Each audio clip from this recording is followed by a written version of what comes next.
একটাই বিষয় হলো, আমি বাস্তব অভিজ্ঞতা থেকে আমি বলতে চাচ্ছি, আমরা যে কষ্টগুলো করছি, হয়তো সানি ভাই এটা আহসান চৌধুরী যথার্থ লিটল বিট উল্লেখ করছে, আমাদের কথা হলো ভবিষ্যতে আমরা যে কষ্টগুলো ভুগছি, ডিরেগুলেশনের কথা বলছেন আপনি, আমি আমার ক্ষুদ্র অভিজ্ঞতা থেকে একটু বলি।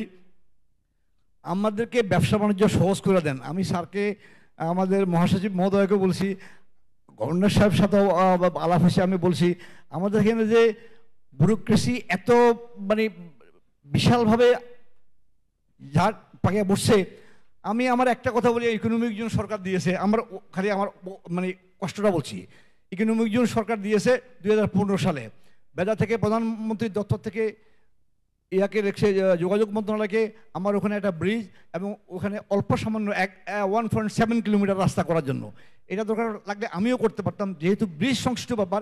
দেখ, এই 15 বছরে 2-3বার ফাইল আমি কিন্তু কন্টিনিউয়াস থেকে আসি, অনেক কষ্টে নারায়ণগঞ্জ এলজিআরডি মন্ত্রণালয় থেকে পরিকল্পনা মন্ত্রণালয় গেছে, সেখান থেকে আবার ব্যাক করছে, সাপ লুডু খেলা হচ্ছে, স্টিল এখনও শেষ হয়নি, এখন আবার আসা নারায়ণগঞ্জ থেকে মাত্র এলজিআরডি আসছে। আমার কথা একটাই যে আমাদেরকে ব্যবসা বাণিজ্য সহজ করে দেন। সরকার যদি এন্টারপ্রেনারদেরকে ব্যবসা, নতুন নতুন এন্টারপ্রেনাররা আসলে তারা কিভাবে আগাবে? সরকারের সকল সেক্টরে, ব্যুরোক্রেসিতে সব সেক্টরে, শুধু সেক্টর কর্পোরেশন, সচিবালয়, সব জায়গায়। Thank you so much.